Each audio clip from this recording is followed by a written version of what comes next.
मनुष्य पर्याय मिली है। यदि आपको अपने भावों को संभालने का समय नहीं है तो समय का अर्थ आत्मा भी होता है।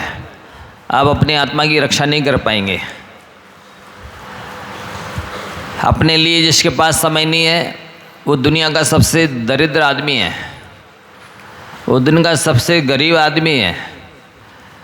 जिसके पास अपनी आत्मा के लिए समय नहीं है वो सबसे बड़ा दयनीय दशा को प्राप्त जीव है, प्राणी है। और जिसके पास अपनी आत्मा के लिए समय है वो सबसे बड़ा आदमी है। जो आत्मा के लिए जीता है, अपने लिए जीता है, सच्चे माने वही जी रहा है। बाकी तो ये सब भस्त्रिकाएँ चल रही हैं। धोकनी चलती है ना अग्नि को सुलगाने के लिए, ऐसी धोकनी चल रही है। ये जी नहीं रहे हैं। ये तो केवल समय काट रहे हैं। ये तो नाम मात्र के प्राणी हैं, ये प्राणों के स्वामी नहीं है। बोलते हम व्यस्त हैं, ये पर में व्यस्त हैं, अपने लिए व्यस्त नहीं है, अपने में व्यस्त नहीं है। ये जो कुछ भी अर्जन कर रहे हैं ये पर का अर्जन कर रहे हैं, पर के लिए अर्जन कर रहे हैं। ना अपने लिए कुछ भी अर्जन कर रहे हैं, ना अपना कुछ भी अर्जन कर रहे हैं। ये बेचारे केवल एक कफन लेके के जाएंगे अकेला, वो भी कफन चिता में जल जाएगा।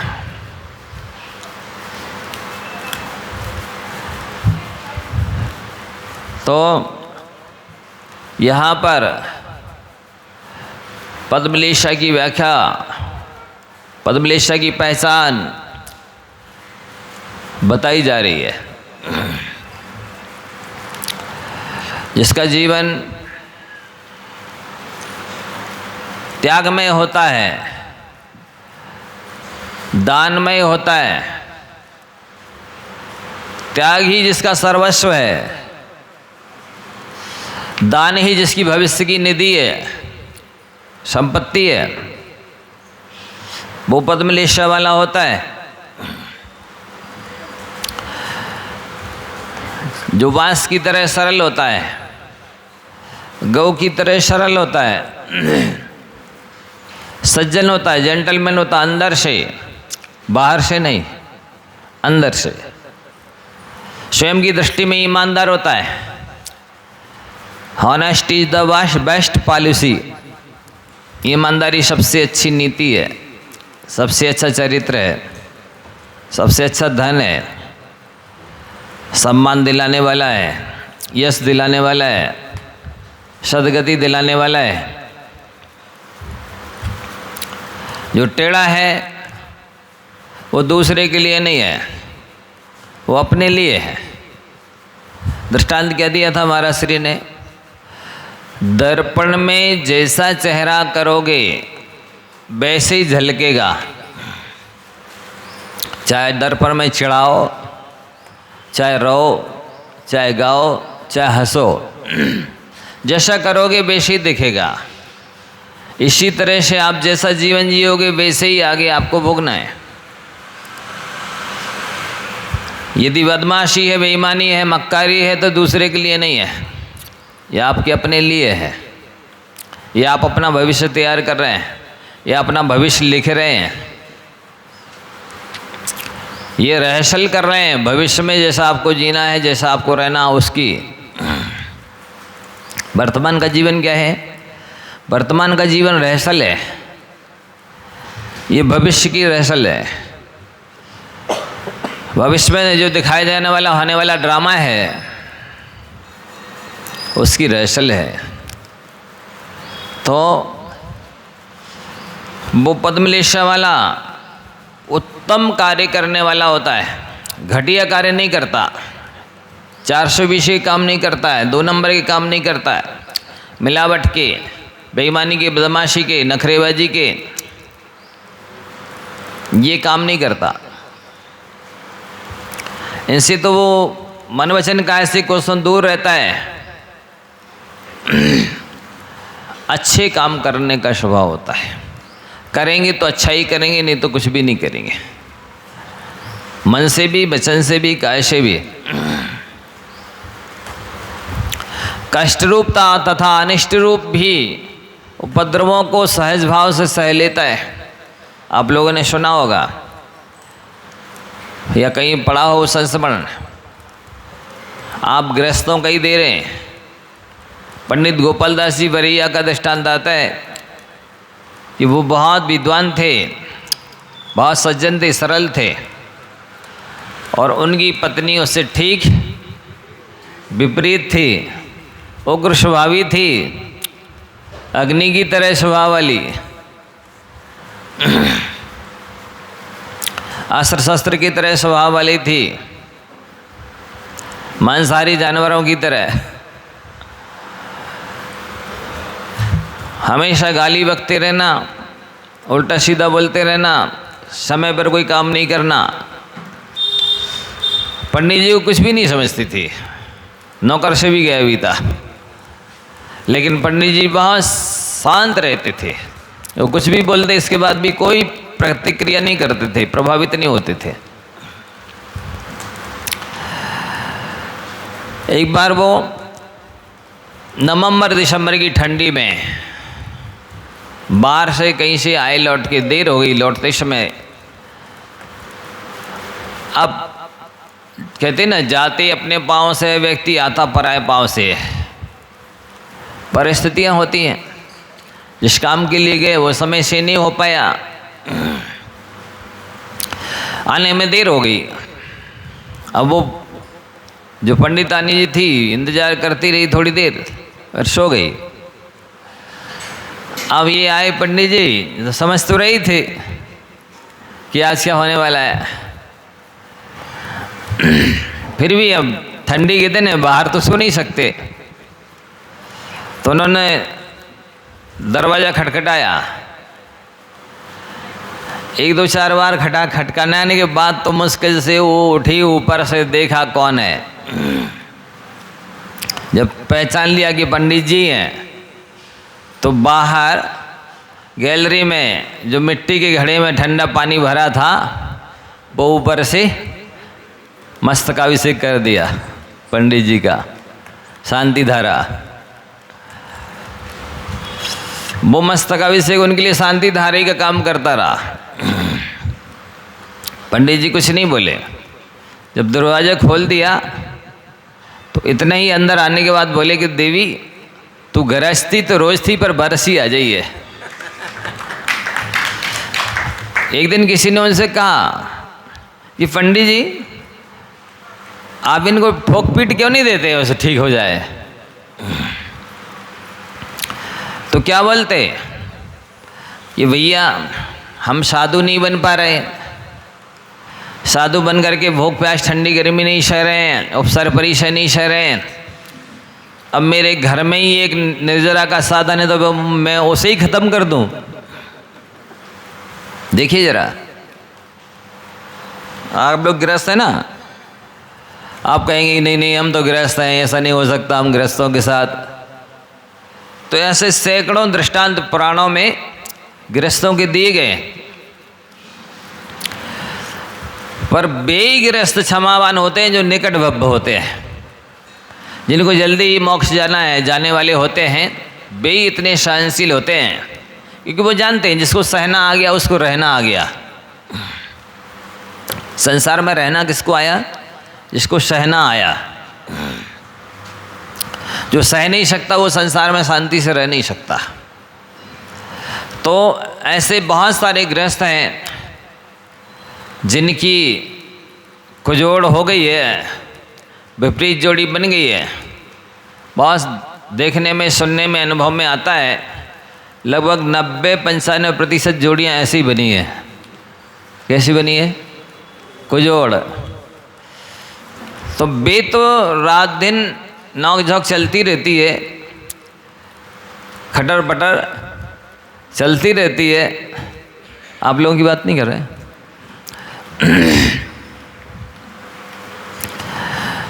ऐसा है, लेकिन बहुत कुछ गृहस्थ ऐसे भी हैं कि एक तो या तो पत्नी या पति दुष्ट स्वभाव का है, पर एक उसकी जोड़ी बहुत शांत स्वभावी है।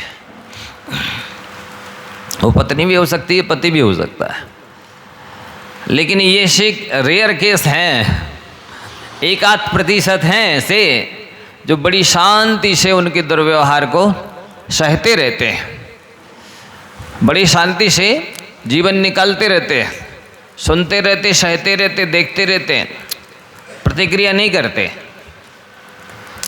क्योंकि वे बड़ी आगम के ज्ञाता श्रद्धालु होते हैं, पुण्य पाप पर विश्वास करने वाले होते हैं कि ये जो अनिष्ट संयोग हुआ है पाप कर्म के उदय से हुआ है। बिना पाप कर्म के उदय के अनिष्ट संयोग नहीं होता, ना ही इष्ट वियोग होता है। अब पाप कर्म का उदय जब आया है तो उसको समता से सहना ही इसकी सच्ची प्रतिक्रिया है। शांति से सहना ही इसका उपाय है, इससे छूटने का उपाय है। प्रतिकार करेंगे तो वो कर्म तो पिछला अपना फल देगा ही, आगे के लिए नया और बन जाएगा। तो वो बिल्कुल सहज भाव से ही निकल देते हैं। कोई भी प्रसंग हो, ये ज्ञानी की पहचान है, वो हर प्रसंग को हंसकर टाल देता है, निकाल देता है। दूसरी बात, कर्म निजरा का साधन बना लेता है। मैं इस प्रसंग में यदि शांति रखूँगा, क्षमता रखूँगा, तो यही प्रसंग जो अनिष्ट संयोग है, मेरे लिए प्रतिकूल है, मेरे लिए शत्रु के रूप में है, वो ही मेरे लिए निर्जरा का साधन बन सकता है यदि क्षमता रखी, शांति रखी तो। और वो शत्रु मित्र का काम कर जाएगा, क्योंकि आचार्य ने हाई को लिखा है, जिनसे मेरे कर्म कटे वे मेरे शत्रु कैसे। क्या? जिनसे मेरे कर्म कटे वे मेरे शत्रु कैसे।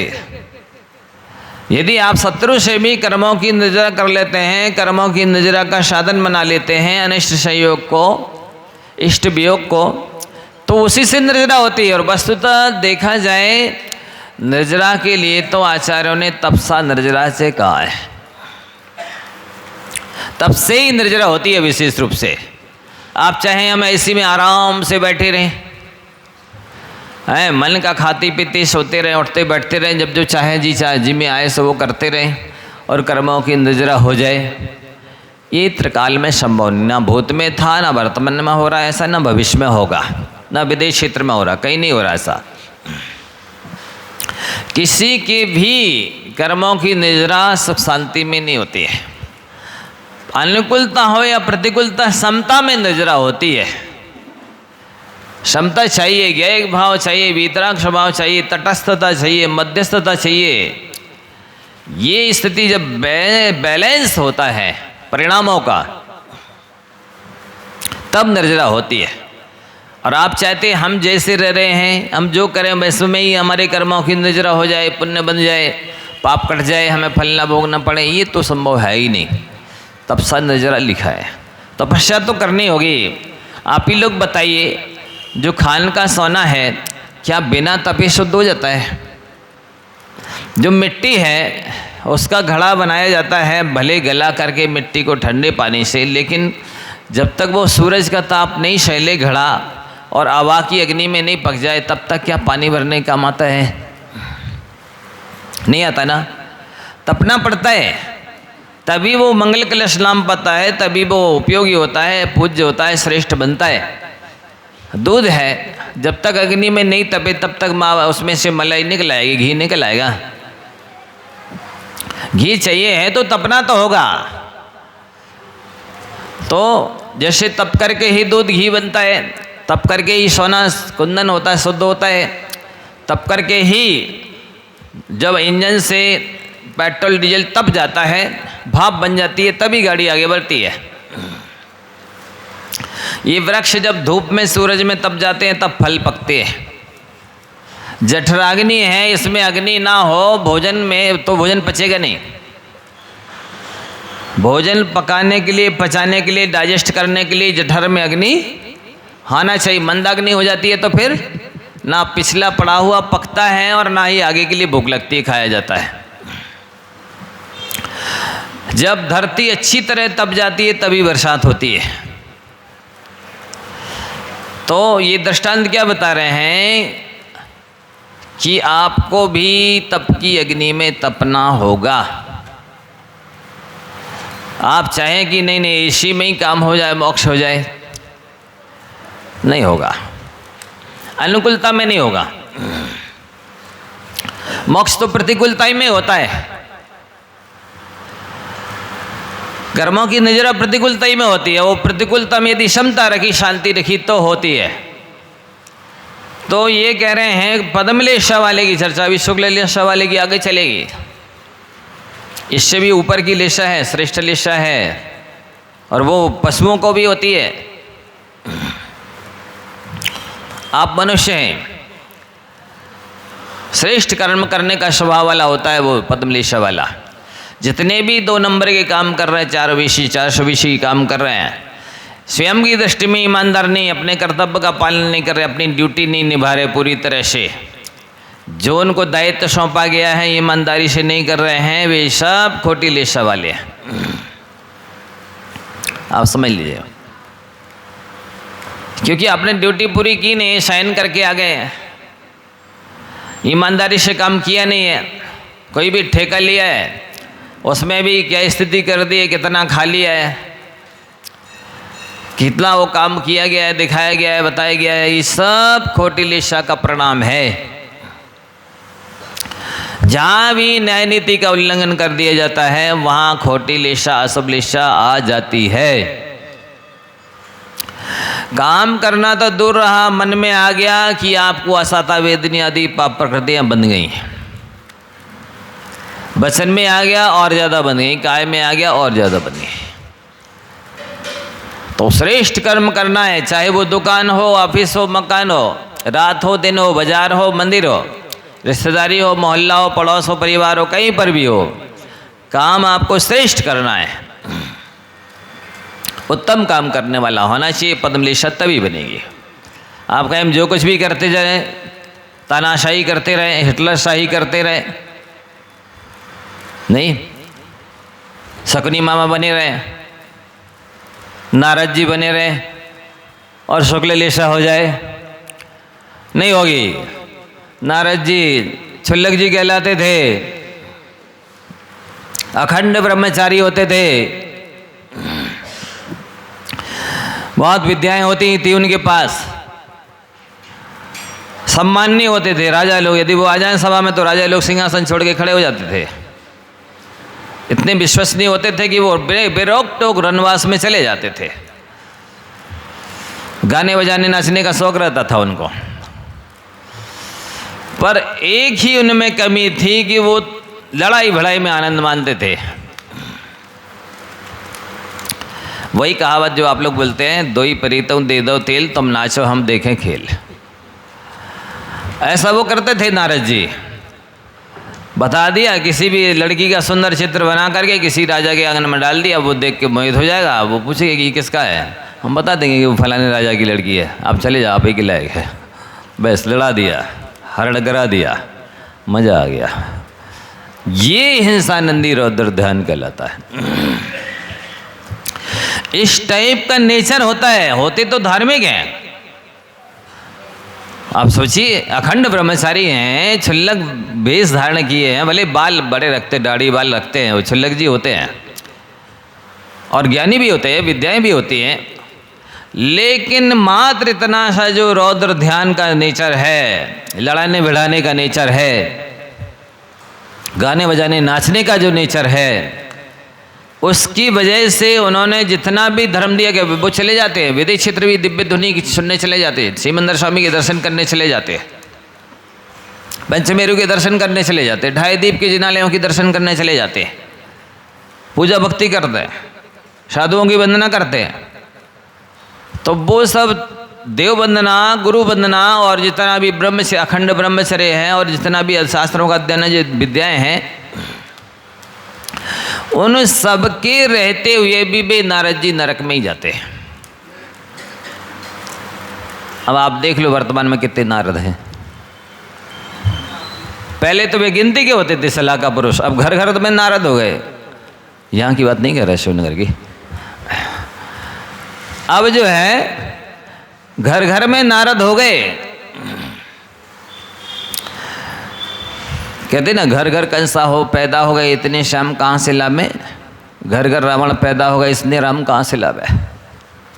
ये स्थिति हो गई है इस पंचम काल में। पंचम काल के प्रारंभ में ही 2600 साढ़े 2600 वर्ष बीते अभी भगवान महावीर स्वामी को मोक्ष गए हुए, और इतने सारे कंस पैदा हो गए, इतने सारे रावण पैदा हो गए, इतने सारे नारद पैदा हो गए। नारदों की भी कमी नहीं है कि भी धर्म ध्यान खूब करते हैं, शांति धारा करते हैं, पूजा करते हैं, बड़ी बड़ी बोलियां लेते हैं, साधुओं की सेवा भी करते हैं। आप देख लो ऐसे बहुत सारे मिल जाएंगे। साधुओं के इर्द गिर्द खूब सेवा चाकरी पूजा करते हैं, लेकिन वे नारदगिरी नहीं छोड़ते। कितने बोली ले लेना करोड़ों की, और कितनी शांति धारा कर लेना, कितने ही समय से करीब वंदना कर लेना, कितनी पूजा पाठ कर लेना, ये नारदगिरी नहीं छोड़ी तो नारद की गति भी होगी। नारद नरक ही जाते हैं। महाभारत देखा होगा आपने, शकुनी के अंत में क्या दशा हुई थी, देखा था? तो ऐसे शकुनी मामा बहुत हैं आज। ऐसा नहीं चल रहा शकुनी जैसा, तो गति भी शकुनी जैसी होगी। आपको समझना है कि मेरा धर्म ध्यान ऐसा तो नहीं हो रहा है। मेरी जो पूजा पाठ है, जो सेवा है, जो व्रत नियम संयम है, ऐसे ही तो नहीं है। कई मंत्राएं भी हो गई हैं, कई भी हो गई हैं। आप लोग की बात नहीं कर रहे हैं बहुत, लेकिन वे महारानी पटरानी सब कहलाएंगी, भेष बहुत उज्जवल पहनेंगे, बिल्कुल सबरी की तरह दिखेंगी ऊपर से। कैसे दिखेंगी? सबरी की तरह दिखेंगी, वे मीरा की तरह दिखेंगी ऊपर से तो, लेकिन अंदर से मंथरा का और कैकेयी के काम करेंगी। ऐसी बहुत है, उनकी लेशाएं अशुभ हैं। शरीर काला हो कोई बात नहीं, परिणाम उज्जवल होंगे तो काम बन जाएगा। ये शरीर गोरा होगा और परिणाम काले होंगे तो काम नहीं बनेगा। क्योंकि अच्छा रंग कुछ दिन अच्छा लगता है, लेकिन अच्छा स्वभाव सदैव अच्छा लगता है। तो ये मंत्राएं खूब ब्यूटीफुल आ जाती हैं। ये कैकेयी महारानी, ये दशरथ की बहुत प्रिय होती हैं। आज की जो कैकेयी है महारानी, बहुत प्रिय हैं। बेचारे दशरथ की दशा लेकिन यही होती है। उसको देना तो चाहिए था राज्य राम को, लेकिन इन कैकेयियों की वजह से, इन मंथराओं की वजह से वो अपने कर्तव्य का पालन नहीं कर पा रहे। आज के दशरथ, आज के राम की भी यही दशा हो रही है। बेचारों को वन वन भटकना पड़ रहा है, वन बनना सही, शहर नगर सही, भटक तो रहे हैं बेचारे। तो इनकी लेशाएं अशुभ हैं, पर शुभ लेशा तो तब होगी जब 100% सीता निर्दोष रहे, शीलवती रहे, इसके बाद भी लोक मर्यादा ना टूटे, धर्म की मर्यादा बनी रहे, इसके लिए सीता का भी त्याग कर देवे। देखो जरा, 100% निर्दोष है सीता, पता है, विश्वास है, लेकिन फिर भी यदि ये धोबी लोग या कोई अज्ञानी लोग, अशेमी लोग कह रहे हैं कि नहीं इन्होंने मर्यादा का उल्लंघन किया है, ये गलत है, तो गलत है, चलो छोड़ देंगे, प्राणों से भी प्यारी क्यों ना हो सीता, ऐसा ये पक्षपात से रहित पद्मलेशा वाला होता है। इसमें लिखा था ना कि पीतलेशा में लिखा था, जाने कज्जा कज्जम सेम सेम च सब संपासी। ये कार्य का जानने वाला होता है, करने योग्य नहीं करने योग्य को जानने वाला होता है, और सबके साथ एक सा न्याय करता है। देखिए राजा सैनिक को पता चला रानी का हार तो या सेठानी का हार तो चुराया था चोर ने, और राजपुत्र बारिशेण तो चतुर्दशी का दिन था, सो उपवास करके शमशान में जाप ध्यान सामयिक कर रहे थे, और उस चोर भागने में समर्थ नहीं हुआ, सो बारिशेण पुत्र के सामने वो हार डाल दिया, छुप गया। और पीछे से जब राज कर्मचारी आए और दोनों ने उस हार को राजपुत्र के सामने पड़ा, देखा, अरे हम तो समझ रहे थे कोई दूसरा चोर लटेरा डाकू है, ये तो राजपुत्री हैं, इन्होंने सेठानी का हार चुरा लिया। खबर पहुंच गई राजा तक कि राजन वो सेठानी का हार तो राजपुत्र बारिशेण ने चुराया।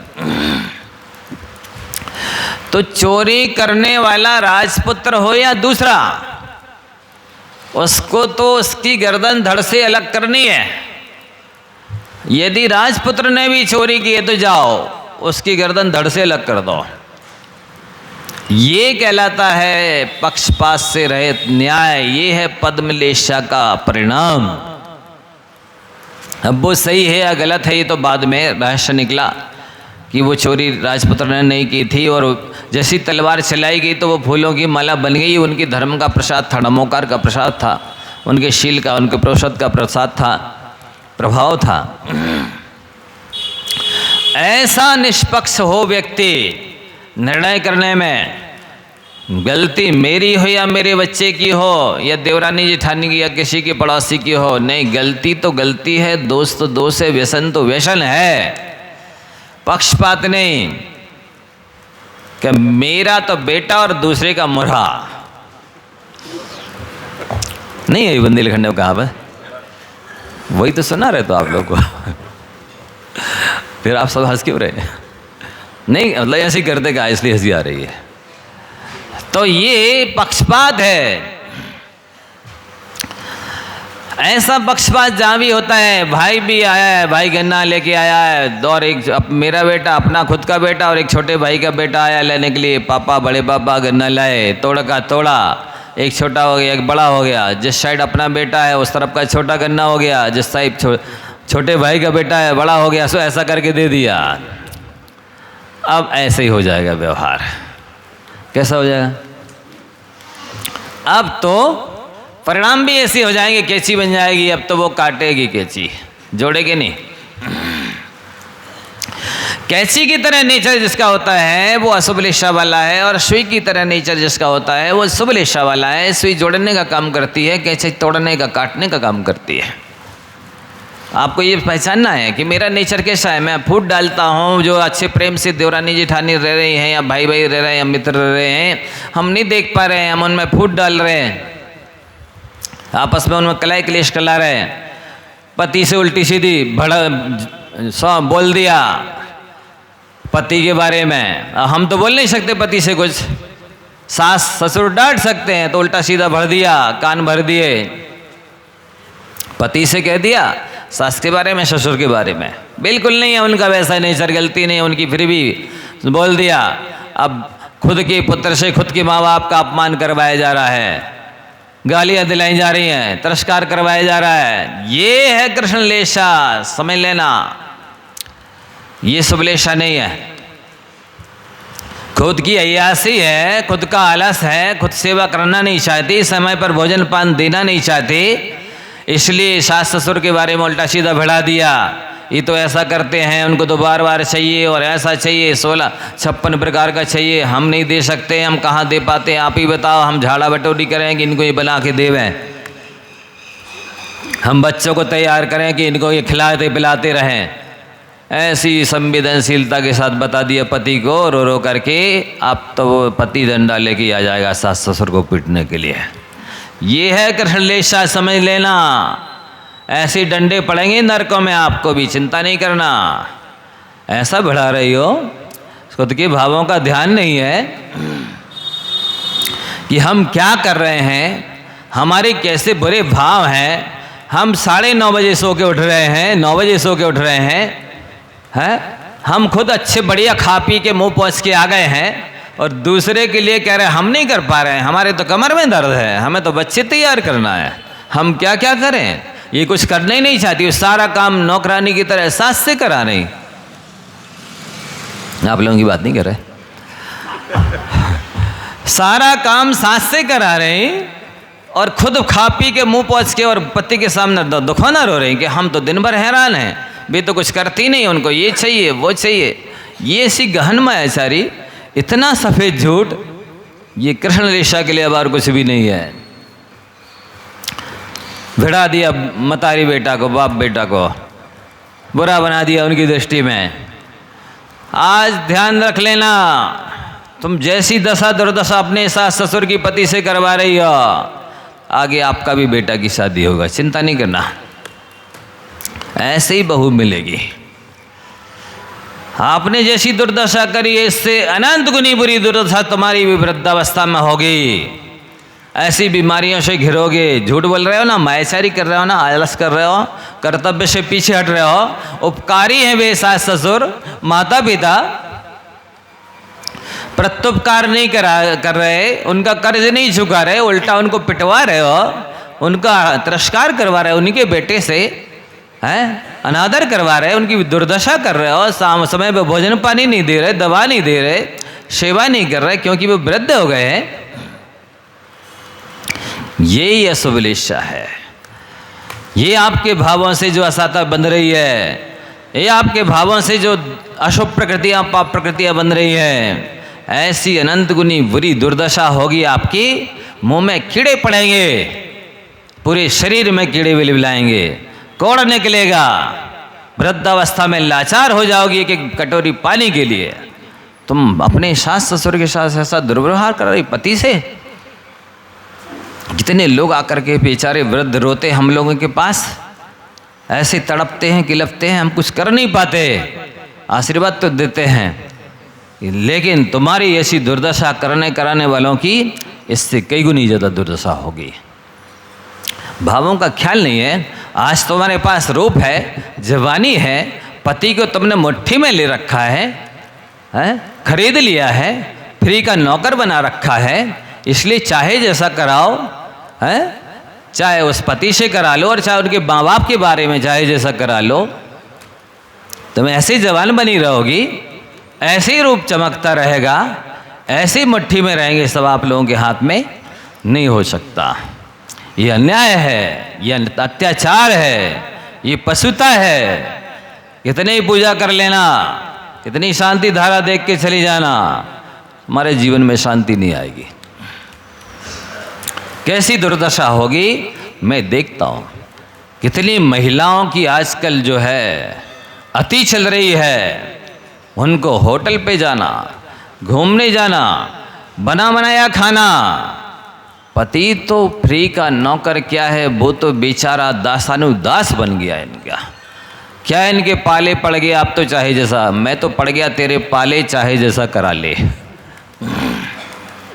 है ये दशा है इनको। विचार क्या पुण्य पाप पर भरोसा नहीं है क्या? नरक स्वर्ग पर भरोसा नहीं है क्या? आपके कर्तव्य कोई नहीं देख रहा है, भगवान भी नहीं देख रहा है।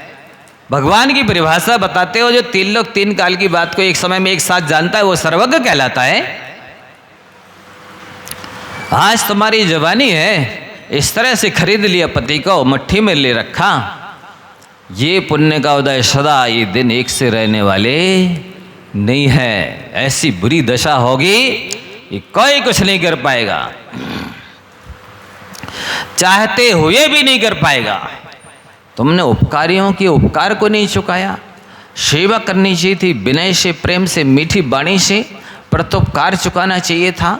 धर्म ध्यान कराना चाहिए था, धर्म ध्यान पूर्वक समाधि करानी चाहिए थी, तब उनका उपकार चुकता। तुमने उल्टा उनके पास उपकार तो न चुका करके दुर्व्यवहार किया, क्योंकि पहले ठहरा लिया था हम तो अपने हिसाब से रहेंगे। तुम्हारा जमाना है, अभी स्त्री का जमाना चल रहा है आजकल। पढ़ लिख क्या गई है, अब तो समझ लो बिल्कुल उनके पास सब कुछ आ गया। मैं आप लोगों से कहना चाहता हूं, शादी करो तो रूप नहीं देखना, रंग नहीं देखना, इनकी पढ़ाई लिखाई नहीं देखना, ये धार्मिक आचरण कितना रखती हैं, ये सेवा भाव कितनी रखती हैं, तो ही करना, नहीं तो कुंवारे रह जाना अच्छा है। इनकी चाकरी करना अच्छा नहीं है। यदि फिर भी करते हो तो धिक्कार है तुमको, तुम भोगों के दास होकर के इस तरह के अन्याय अत्याचार कर रहे हो और करा रहे हो, अनुमोदन कर रहे हो, ये गलत है। ऐसे लोगों के पास शुभलेशा नहीं होती है, ना वे भविष्य में शुभ गति के पात्र होते हैं, ना वे धर्मात्माओं की कोटि में आते हैं, ना सज्जनों की कोटि में आते हैं, ना इंसानों की कोटि में आते हैं। क्या कहा जा रहा है कि पक्षपात से रहित होता है। कोई गलत भी करे तब भी शांति से सह लेता है, प्रत्युपकार ने बदला नहीं लेना चाहता, चुगली नहीं करना चाहता, निंदा नहीं करना चाहता, उसके भी भले की भावना बताता है कि इसको भी सद्बुद्धि हो, इसका भी कल्याण हो, ये भी स्वस्थ रहे, ये भी सुखी रहे। ऐसे लोगों के पास पद्म लेशा शुक्ल लेशा होती है। आप तो अच्छा करने वालों के साथ बुरा कर रहे हो, आप तो दुआएं देने वालों के लिए अभिशाप दे रहे हो, अभिशाप का काम कर रहे हो। माता पिता से ज्यादा अच्छी दुआ कौन दे सकता है? माता पिता से भला ज्यादा भला कौन चाह सकता है? माता पिता से बढ़कर के उपकारी इस जीव का कौन हो सकता है? सास ससुर और माता पिता बराबर होते हैं। इनके उपकार को नहीं चुकाने वाले के लिए अनंत काल तक मोक्ष के दरवाजे बंद रहेंगे, पक्का है 100%। ये तो अगले जन्म में उनके घर में गधा बन करके पानी भरेंगे या कुत्ता बन करके 24 घंटे ड्यूटी बजाएंगे। ये क्या मोक्ष, स्वर्ग और मोक्ष में जाएंगे? इनकी इतनी मनमानी, इतनी अय्यासी, 9 बजे, 9:30 बजे, 10 बजे उठेंगे। तुम सब चाय नाश्ता भोजन जो कुछ करना है कर लो, करा लो, या होटल से ले आओ, ला के हमें भी खिलाओ, हमें बैठी दो, लाओ उल्टा चाय बना के दो, नाश्ता बना के दो, पैर दबाओ। तुमने शादी कराई ना मेरे साथ, अब बेटा पूरी तरह करो, तुम करवा लो, अभी जो कुछ करवाना हो, यही 4 दिन है, इसके बाद तो पता नहीं कौन सी नाली का कीड़ा बनना है। इसलिए अच्छी तरह सुन लो, ये शास्त्रों का उपदेश है, मेरा नहीं है। इसमें लिखा हुआ है कि पद्मलेशा और शुक्ललेशा वाले प्रणामों के जीव के प्रणाम अत्यंत भद्र होते हैं, कोमल होते हैं, मृदु होते हैं, परोपकारमय होते हैं, भेदभाव से पक्षपात से रहित होते हैं। ये प्रणामों को शुभ्र रखना बच्चों का खेल नहीं है, ना बपोती है। ये तो आपको पल पल संभाल के रखने होंगे, पग पग संभाल के रखने होंगे। कब बिगड़ जाएंगे, जैसे तराजू के ऊपर जरा सा वजन कम ज़्यादा होता तो पलड़ा ऊपर नीचे हो जाता है। ये धर्म काटा है। ये एक एक पल की, एक एक समय की पूरी पेन ड्राइव बन रही है। अकेले में करो, चाहे अंधेरे में करो, चाहे भीड़ में करो, चाहे अपने परिवार के साथ करो, पड़ोस के साथ, मित्र के साथ, रिश्तेदारों के साथ, किसी के भी साथ धोखा करो, दुर्व्यवहार करो, इससे अनंत गुना प्रत्येक समय का भोगने के लिए तैयार रहना। इसमें कोई समझौता नहीं हो सकता है। आज आप स्वतंत्र हैं, योग्य हैं, लायक हैं, अनुकूल सब कुछ है, अनुकूलता है, तब ऐसा व्यवहार केवल नारदगिरी का, केवल मंथरा का काम, केवल कैकेयी का काम कि नहीं मेरे बेटे को राज होना, चाहे मेरा बेटा लायक हो या नहीं हो, बड़ा हो या छोटा हो, उससे कोई मतलब नहीं। ये अन्याय करवाया था कैकेयी ने। और उसको जो सलाह देने वाली ऐसी सहेली सखी दासी मिल गई। ऐसी सहेलियों सखियों से, दासियों से बचना आप लोग भी। किराए की बुद्धि से काम नहीं करना, खुद की बुद्धि से काम करना। अन्यथा ऐसा अन्याय अत्याचार करके स्वर्ग मोक्ष नहीं पाओगे। अरे स्वर्ग मोक्ष मिलना दूर है, ये स्त्री वेश से अनंत काल तक छुटकारा नहीं मिलेगा। नपुंसक तो बन जाओगे, पुरुष नहीं बनोगे।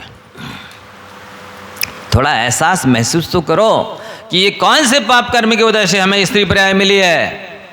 स्त्री पर्याय मिलने का मतलब है कष्ट भोगने की अवस्था मिली है आपको, कष्ट सहने के लिए मिली है ये पर्याय। पाप कर्मों का फल भोगने के लिए मिली है ये पर्याय। और अब ऐसे कर्म कर रहे हो, पाप कर्म का फल भोगने के लिए पर्याय मिली है। सारी अवस्थाएं हरिवंश पुराण में 19 प्रकार के कष्ट लिखे हैं स्त्रियों के, वो भोगने के लिए पर्याय मिली। और अब और नए ऐसे कर्म कर रही हो, ऐसे पाप बांध रही हो, पिछले कर्मों ने नहीं छोड़ा इसलिए इस पिंजड़े में लाके पटका है आपको। कितने चीजों से वंचित हो, विचार तो करो जरा। भगवान नहीं छू सकते, गुरु को नहीं छू सकते, अभिषेक पूजा शांति धारा में भी उस तरह से भाग नहीं ले सकते कि अच्छा सौधर्मेंद्र बन जाए। कोई अच्छे काम नहीं कर सकते हो, हर श्रेष्ठ स्थानों से वंचित हो। इसके बाद भी नए पाप कमाते चले जा रहे, इसके बाद भी ऐसे अन्याय अत्याचार करते चले जा रहे। सोचना चाहिए। पहले की महिलाएं तो बहुत भीरू होती थी, भैया मुझको ये पाप कर्म की वजह से स्त्री पर्याय मिली है, अब हमें कोई पाप नहीं करना। वो कई गुने ज़्यादा, पुरुषों से ज़्यादा व्रत नियम संयम पालती थी, पूजा विधान करती थी, डरती थी पापों से। नहीं किसी तरह इस वेद से छुटकारा मिले, शरीर से छुटकारा मिले। इनको तो क्या हो गया, अभी थोड़ा सा पापानुबंधी पलने का उदय चल रहा है, आप ध्यान रखना। जिस पलने के उदय में व्यक्ति आगे के लिए पाप बांध ले, जिस पलने के उदय में व्यक्ति भविष्य बिगाड़ ले, जिस पलने के उदय में व्यक्ति नरक गति की तैयारी कर ले, वो पापानुबंधी पुण्य कहलाता है। पापानुबंधी पुण्य चल रहा आपका। उस थोड़े से कुत्सित घटिया पुण्य के उदय में आप इतने अन्याय अत्याचार कर रहे हो और करा रहे हो और अनुमोदन कर रहे हो और अंदर ही अंदर खुश हो रही हो। ये हिंसा नंदी रौद्र ध्यान है, ये अशुभ लेशा कृष्ण लेशा है, ये अन्याय है, ये अनिति है, ये अत्याचार है, ये कृतज्ञता है, ये महापाप है। इसका फल बहुत बुरा होगा। दुख में वा, इस सूत्र को याद करते रहना कि पाप तो दुख ही देता है। अशुभ कर्म चाहे अशुभ सोचो, चाहे खोटा बोलो और चाहे खोटा करो, इसका फल तो दुख ही मिलेगा। लेकिन कब मिलेगा? जब तक तेरे पुण्य का बीता नहीं करार, तब तक तुझको माफ है अवगुण करो हजार। जब तक पुण्य का उदय चलता रहेगा कोई बाल बाका नहीं कर पाएगा। कितनी हिटलर शाही करो, कितनी तानाशाही करो, कितनी मंत्रा के काम के काम करो, चाहे शूर्पणखा के काम करो, कुछ नहीं होगा। लेकिन जैसे ही पुण्य समाप्त होगा, कैसी दुर्दशा होगी, आंखों के आंसू नहीं पूछेंगे, ना कोई पहुंचने वाला मिलेगा, ना खुद से पूछेंगे, इतने बहेंगे। ये इस पर विश्वास रखो, ये भगवान सर्वज्ञ की वाणी है, ये बीतराग भगवान की वाणी है, ये आपके हितैषी शुभचिंतक गुरुजनों की, इष्ट की, आप्त की वाणी है, आपके कल्याण चाहने वाले की वाणी है ये। इसमें लिखा है कि वो कष्ट को भी, अनिष्ट उपसर्गों को भी शांति से सह लेता है। जैसे आप लस्सी पी लेते हो, क्या जैसे ठंडाई पी लेते हो ना, शरबत, शिकंजी, ये सब ऐसे कष्टों को सहना होगा, प्रतिकूलताओं को सहना होगा, तब ये शुभलेशा बनेगी। इतना सरल नहीं है बंधुओं, आत्म कल्याण करना इतना सरल नहीं है। संयम लब्धि स्थान बनाना, विशुद्धि स्थान बनाना, गुण स्थान बढ़ाना, सम्यक दर्शन प्राप्त करना, संसार के श्रेष्ठ पदों को प्राप्त करना, यश पाना, सम्मान पाना, प्रशंसा पाना, ये सारी चीज़ें भी जब दुर्लभ हैं तो स्वर्ग मोक्ष तो और भी दुर्लभ है। अच्छे कामों से ही अच्छे चीज़ें मिलती हैं, ये पक्का है। बुरे कामों से तो बुरी ही हर चीज़ मिलती है। इसलिए कितने लक्षण बताए हैं। पद्मलेशा वाला त्याग में विश्वास रखता है, ज़्यादा से ज़्यादा त्याग करता है, ज़्यादा से ज़्यादा दान देता है। खुद घटिया खा लेगा, खुद घटिया पहन लेगा, लेकिन दूसरे को त्यागी व्रती साधु संतों को श्रेष्ठ खिलाएगा, श्रेष्ठ पहनाएगा, श्रेष्ठ जगह पर रखेगा, उनको सोने की जगह, रहने की जगह, ध्यान अध्ययन की जगह श्रेष्ठ प्रदान करेगा, खुद कष्ट सहलेगा। ये है पद्मलेशा वाले की पहचान। आप तो देख लो और घुस जाओ घर में, देख लो और टेढ़ा मुंह कर लो। आवश्यकता समझ रहे हो, देख रहे हो सामने वाले परेशानी में है, ज़रूरतमंद है, इसके बाद भी उपेक्षा करो और शुभलेशा बनी रहे, त्रिकाल में नहीं हो सकता। ये तो इतना सूक्ष्म खेल है, जैसे भाव बदले आपकी जरा से कि सब कुछ बदल जाता, पूरा लेटर पैद बदल जाता है, सारी कुंडली चेंज हो जाती है बंधु एक क्षण के खोटे परिणामों से। क्या समझ रहा? जो ग्रह अच्छे स्थानों पर बैठे थे वे सारे के सारे आपके शत्रु के घर में जाके बैठ जाएंगे। ये कुंडली दूसरा ज्योतिषी नहीं बनाता है, ये आप सबको अपनी अपनी कुंडली बनाना है। ये अशुभ ग्रहों को कोई नहीं हटाएगा, कोई नहीं उच्च स्थानों पर बिठाएगा, ये आपको अच्छे भावों से बिठाना है। ये जितने भी हैं पुरुषार्थ आपके द्वारा किए जाने हैं। आगे लिखा है कि खमदिक बहुगम पी, चाहे ये नहीं कह सकते कि मुनि महाराजों के उपदेश हो गए, चाहे असंयमी हो, मिथ्या दृष्टि हो, पहले गुण स्थान वाला हो, चौथे गुण स्थान वाला हो, पांचवें गुण स्थान वाला हो, सातवें गुण स्थान वाला हो, मनुष्य हो या त्रियंच हो, ये परिणाम होंगे तो ही पद्मलेशा बनेगी। आप कहें नहीं महाराज हम ग्रस्तों को तो छूट देनी चाहिए, हमें कितनी प्रतिकूलताएं होती हैं, विसंगतियां होती हैं, कितने सारे काम होते हैं। ये सब लेशाएं अपेक्षा नहीं रखती हैं, ये सब परिस्थिति मनस्थिति वो नहीं समझती। उनके लिए तो ये कंडीशन चाहिए कि आप हर स्थिति में अपने परिणामों को कोमल रख सकते हैं। हर स्थिति में आपकी ही गलती हो या सामने वाले की, आप क्षमा कर सकते हैं तो ये लेशा रह सकती। बार बार क्षमा कर सकते, कितनी बार क्षमा करें महाराज जी? जब तक मोक्ष ना मिल जाए तब तक क्षमा करना है। कब तक क्षमा करना, कितनी बार क्षमा करना? जब तक मोक्ष ना मिल जाए। ये माइक को ठीक से ऑपरेट नहीं किया किसी ने, इसमें दम लगानी पड़ रही है, दूर कर दें तो और नहीं पकड़ेगा। बिल्कुल जरा से ओंठ हिलाएं और पूरी गूंज जानी चाहिए आवाज़, यहाँ तो दम निकली जा रही। तो ये परिस्थिति लेशा नहीं देखती है कि आपके साथ बहुत परिस्थिति थी, आप कमज़ोर थे, आप बीमार थे, आप गरीब थे, आप कष्ट में पड़े थे, आप बहुत ज़रूरतमंद थे, इसलिए आपको अन्याय करना पड़ा, आपको अत्याचार करना पड़ा, आपको पाप करना पड़ा, आपको गुस्सा करनी पड़ी, चलो ठीक है क्षमा कर देते हैं, फिर भी आपकी पद्मलेशा बनी रहेगी। ऐसा कंसेशन यहाँ नहीं होता, इस तरह का नहीं होगा। ये तो आपको हर स्थिति में, बीमारी हो, वृद्धावस्था हो, गरीबी हो, दरिद्रता हो, परेशानी हो, प्रतिकूलता हो, इष्ट वियोग हो, अनिष्ट संयोग हो, हर कंडीशन में यदि आप भावों को संभाल के रख सकते हैं, सामने वाले को क्षमा कर सकते हैं, तो ये पद्मलेशा बनेगी, अन्यथा नहीं बनेगी। खमदी बहुगम भी लिखा, बहुत बार क्षमा करता है, कितने बार? अनगिनते बार। तब ये पद्म शुक्ल लेशा उसके बाद आएगी, उसमें और श्रेष्ठ परिणाम चाहिए, इससे भी श्रेष्ठ चाहिए। अभी तो ये पद्मलेशा वाला ही क्षमा कर रहा है, किसको क्षमा करें? छोटा मोटा अपराध होगा तो क्षमा कर देंगे महाराज, बड़े को कैसे करेंगे? नहीं, क्षमा करने के लिए ना छोटा देखा जाता है ना बड़ा, सबको क्षमा करना होता है। ना अपना देखा जाता है ना पराया, ना शत्रु देखा जाता है ना मित्र, ना रिश्तेदार देखा जाता है ना पड़ोसी, ना कमजोर देखा जाता है ना बलवान। प्राणी मात्र को हर स्थिति में बार बार क्षमा करना है तो ये पद्मलेशा बनेगी। हम तो नहीं छोड़ेंगे, उसने हमारा अनादर किया, मत छोड़िए, अशुभ लेशा भी आपको नहीं छोड़ेगी। आप बदला लेंगे, ये लेशा आपसे बदला ले लेगी। आप क्या समझ रहे हैं? आप एक बार लेंगे, वो अनंत बार आपसे बदला ले लेगी। आप सामने वाले की एक बार दुर्दशा करेंगे, ये अशुभ लेशा आपकी अनंत बार दुर्दशा कर देगी। तैयार रहो। तुम क्या सोचते हो अपने आप को, क्या समझते हो? तुम जो करोगे ना उससे अनंत गुना ज़्यादा ये आपकी भाव आपके साथ कर देंगे वैसा। कहाँ जाओगे बच के?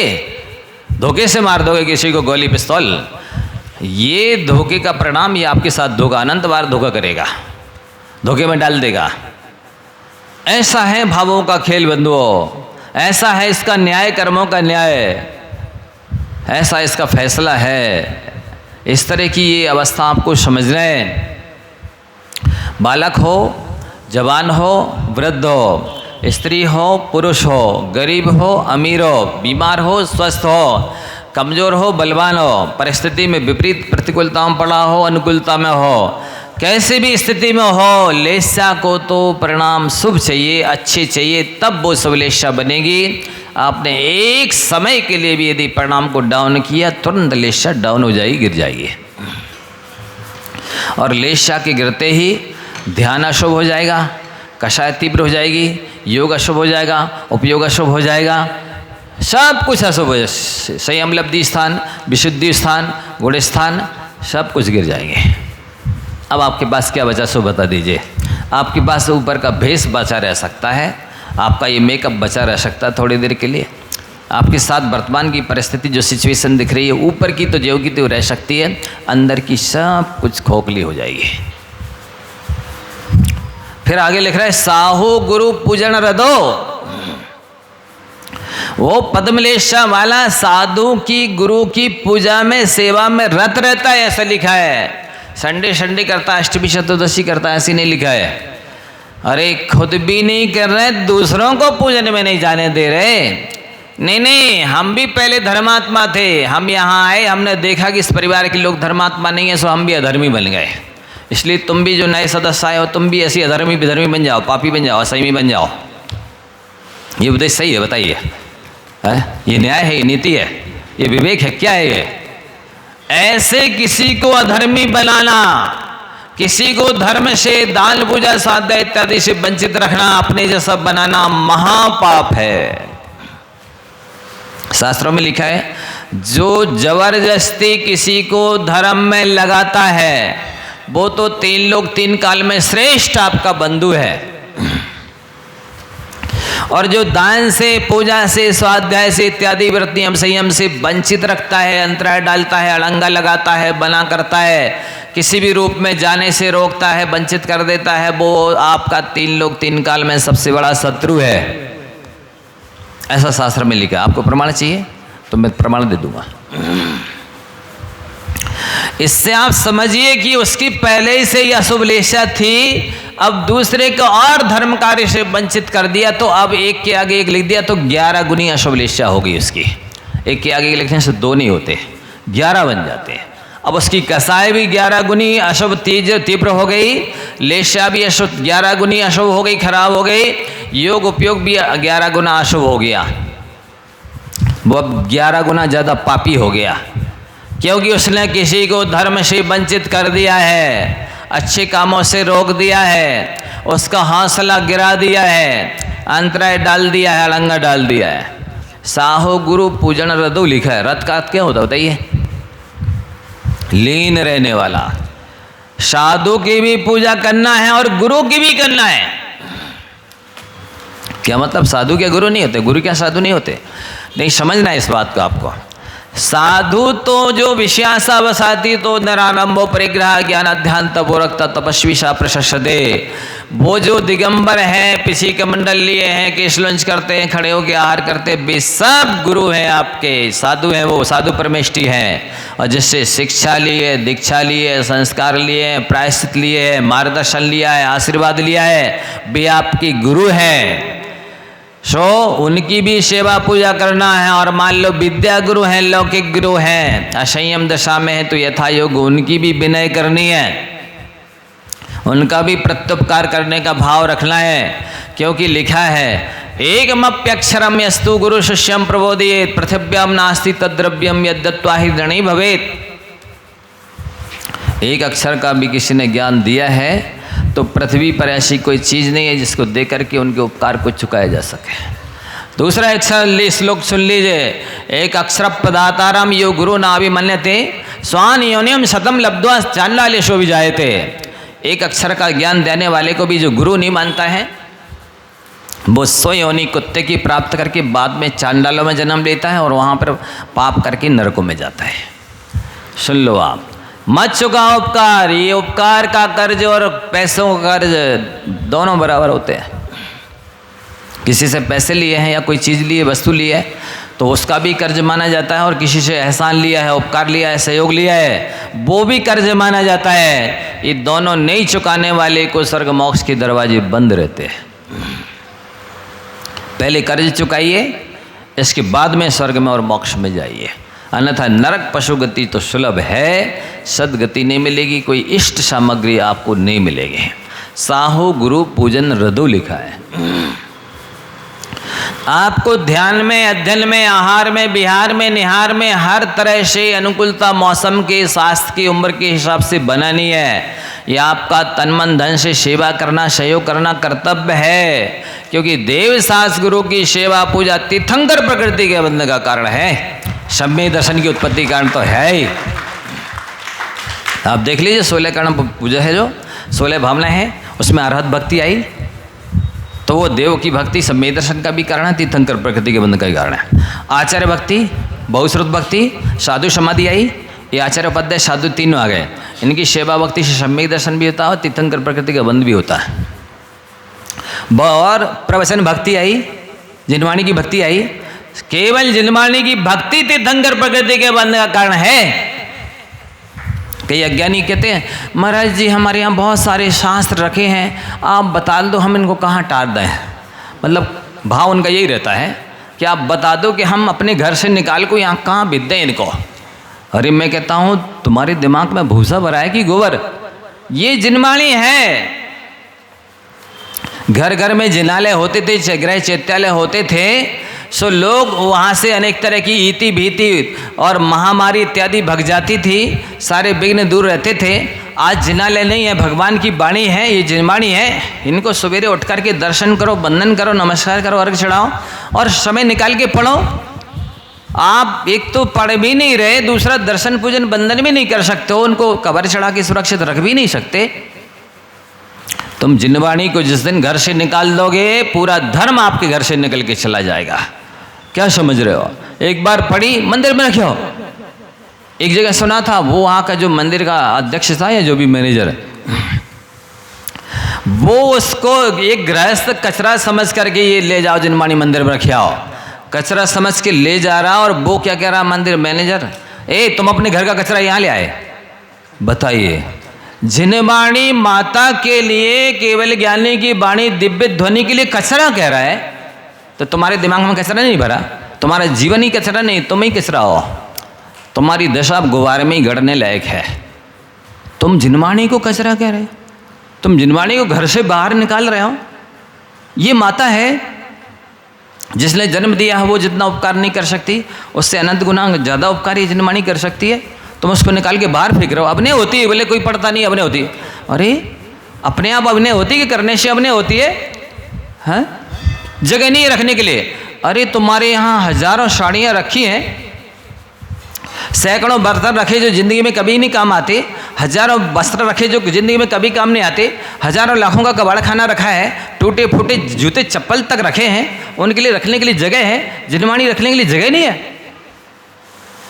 सोचिए कौन सी चीज़ है उपयोगी, कितनी चीज़ें हैं जो आती हैं आपके काम में, और कितनी अनुपयोगी चीज़ें घर में रखी हैं। ऐसे लोग सम्यक दृष्टि नहीं हो सकते, निकट भव्य नहीं हो सकते, धर्मात्मा नहीं हो सकते, जैन भी नहीं हो सकते हैं। ये तो महाज्ञानी हैं, अनंत संसार के पात्र हैं, दुर्गति के पात्र हैं। घड़ी फिर क्रॉस कर गई आ गया। बहुत सारी बातें बतानी है बंधु, आप लोग समय से आइए, ऐसा ना हो कि वो समय पूरा हो जाए और आप आ ही नहीं पाए। तो आज पूरे सभी लोगों को अपने आंसर शीट जमा कर देने हैं। वो कहाँ पर ऑफिस में हो रही है? शाम तक ऑफिस में सामने जमा कर दीजिए।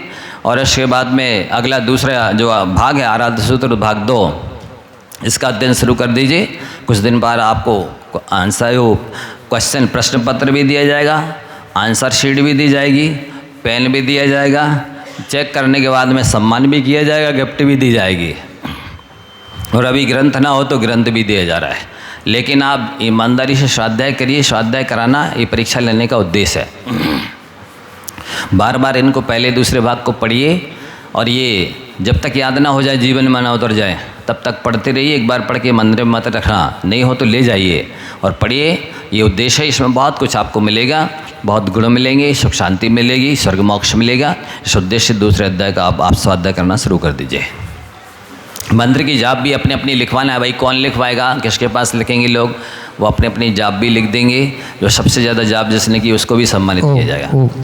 हाँ, एक छोटी सी अपील है आपसे, मात्र 2 मिनट रुक जाइए। हमारे बीच में मदर टेरेसा एक ऐसा जनालय जिसके पास में संत निवास का निर्माण चालू है और इन लोगों ने बहुत परिश्रम करके लगभग 6-6.5 हज़ार स्क्वायर फुट में एक बहुत बड़ा हॉल बनाया है और पहली मंजिल पर संतों के निवास के लिए बहुत सुंदर से वहाँ कमरे बनाने की योजना है। स्लैब की तैयारी है। अब ये लोग चाहते हैं कि राशि महत्वपूर्ण नहीं है, जो उसमें सामग्री लगना है वो प्रदान कर दें, जिनका स्लैब डल जाएगा। लगभग 600 बोरी सीमेंट 700 बोरी सीमेंट लगना है और उसी के अनुपात में रेत और गिट्टी लगना है। तो मैं